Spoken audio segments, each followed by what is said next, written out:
As you can see, it's a blustery, windy day here in Versailles, and we are at a bucket list place that I've always dreamed of coming.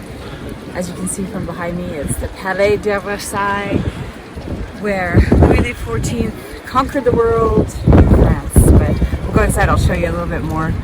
We're going on the tour and everything, so I'm so excited. This is a bucket list thing.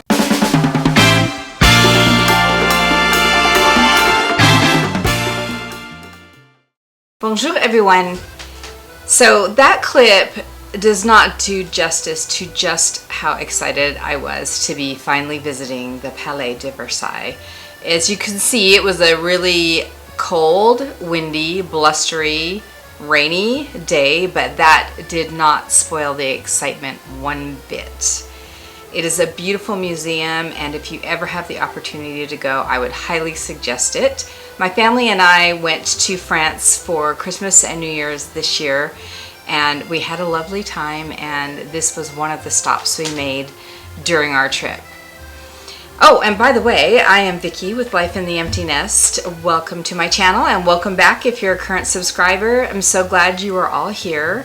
If you like this video, please give it a thumbs up, and please consider subscribing. I would love to have you. The history of the Palace of Versailles starts at the beginning of the 17th century, 1607 to be exact. It was first a hunting lodge, then a seat of power, and finally from the 19th century onwards, a museum. Composed of the palace, the gardens, the park, the Trianon estate, and several buildings in town, today the estate of Versailles spreads over more than 800 hectares, or almost 2,000 acres. The palace was occupied by three rulers: King Louis XIII, King Louis XIV, King Louis XV, King Louis XVI, and his famous wife, Queen Marie Antoinette. Once a palace and now a museum, the Palace of Versailles has over 60,000 works spanning a very broad period.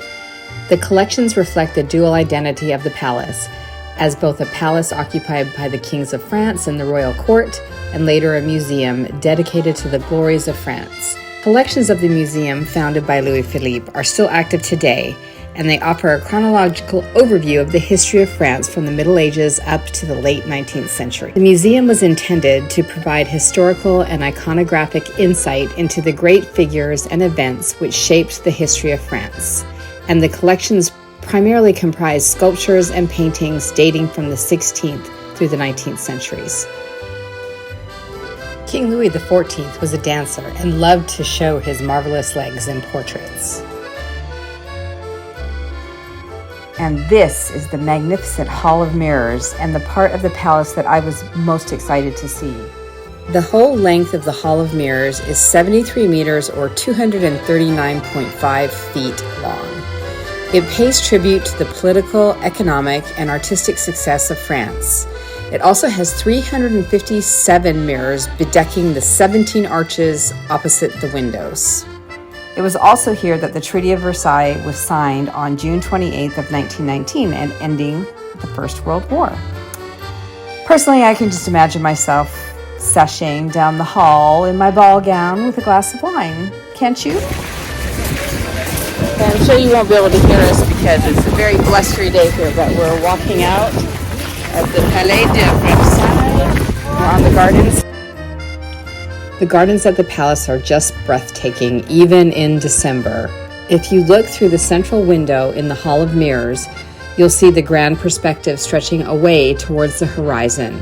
This unique east-west perspective originally dates from before the reign of Louis XIV, but it was developed and extended by the gardener André Le Nôtre, who widened the Royal Way and dug the Grand Canal.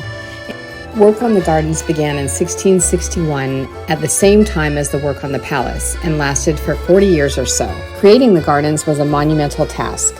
To maintain the design, the garden needed to be replanted approximately every 100 years. Right now, the garden has been fully replanted and now boasts a fresh, youthful appearance similar to how it would have looked to Louis XIV.